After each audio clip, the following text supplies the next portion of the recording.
കൊല്ലം ഇടപ്പള്ളിക്കോട്ടയിൽ 12 gram MDMA-യുമായി കൊലക്കേസ് പ്രതി ഉൾപ്പെടെ 2 പേർ പിടിയിൽ. മീനാട് സ്വദേശി രതീഷ്, കായംകുളം കൃഷ്ണപുരം സ്വദേശി അമിതാഭ് ചന്ദ്രൻ എന്നിവരാണ് അറസ്റ്റിലായത്. പരിശോധനയ്ക്കിടെ എക്സൈസ് സംഘത്തെ അമിതാഭ് ചന്ദ്രൻ കത്തികൊണ്ട് ആക്രമിക്കാൻ ശ്രമിച്ചു. കത്തി പിടിച്ചു വാങ്ങിയാണ് പ്രതിയെ കീഴ്പ്പെടുത്തിയത്.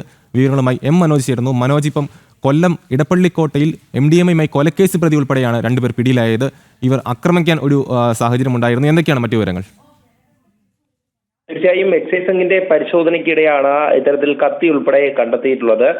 2 പ്രതികളാണ് പിടിയിലായത്. ഇവരിൽ നിന്നും 12 ഗ്രാം MDMA പിടികൂടിയിട്ടുണ്ട്. ഇടപ്പള്ളിക്കോട്ടയിലാണ് സംഭവം. മീനാട് സ്വദേശിയായിട്ടുള്ള രതീഷും അതോടൊപ്പം കായംകുളം സ്വദേശിയായിട്ടുള്ള അമിതാഭ് ചന്ദ്രൻ എന്നിവരാണ് അറസ്റ്റിലായിട്ടുള്ളത്. എക്സൈസ് എൻഫോഴ്സ്മെന്റ് സ്ക്വാഡിന്റെ സ്പെഷ്യൽ ഡ്രൈവ്, അതായത് ഈ ക്രിസ്മസ് പുതുവത്സര ആഘോഷങ്ങളൊക്കെ നടക്കുമ്പോൾ തന്നെ ഇതിനിടയിൽ എക്സൈസിന്റെ ശക്തമായിട്ടുള്ള ഒരു പരിശോധന നടന്നു വരികയാണ്.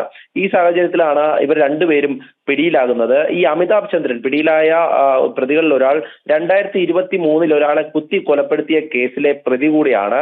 ഈ പരിശോധനയ്ക്കിടെ അമിതാഭ് ചന്ദ്രന്റെ കയ്യിൽ നിന്നാണ് ഈ കത്തി എക്സൈസ് സംഘം കണ്ടെത്തിയത്. ഇത് ആക്രമിക്കുവാൻ വേണ്ടി കരുതിയിരുന്നതാണ്. അതിനെ കീഴ്പ്പെടുത്തിയാണ്, അതായത് ഈ പ്രതിയെ കീഴ്പ്പെടുത്തിയാണ് അറസ്റ്റ് ചെയ്യുന്നത്. 1-ാം പ്രതി രതീഷ് വധശ്രമ കേസിലും പ്രതിയാണ്. ഇവരെ 2 പേരെയും എക്സൈസ് സംഘം അറസ്റ്റ് രേഖപ്പെടുത്തിയിട്ടുണ്ട്. ഇന്ന് തന്നെ റിമാൻഡ് ചെയ്യും. എന്തായാലും ഈ ബാംഗ്ലൂരിൽ നിന്നാണ് പ്രതികൾ MDMA എത്തിച്ചിട്ടുള്ളത് എന്നാണ് ലഭിക്കുന്ന വിവരം. ഇത്തരത്തിൽ ചില്ലറ വിൽപ്പനയ്ക്കായാണ് ഈ 12 ഗ്രാം MDMA ഇവർ ഈ നാട്ടിലെത്തിച്ചിട്ടുള്ളത്. കൊല്ലം ഇടപ്പള്ളിക്കോട്ടയിൽ 12 ഗ്രാം MDMA കൊലക്കേസ് പ്രതി ഉൾപ്പെടെ 2 പേർ പിടിയിലായി. മീനാട് സ്വദേശി രതീഷ്, കായംകുളം കൃഷ്ണപുരം സ്വദേശി അമിതാഭ് ചന്ദ്രൻ എന്നിവരാണ് പിടിയിലായത്. വിവരങ്ങൾ നൽകുകയായിരുന്നു മനോജ്.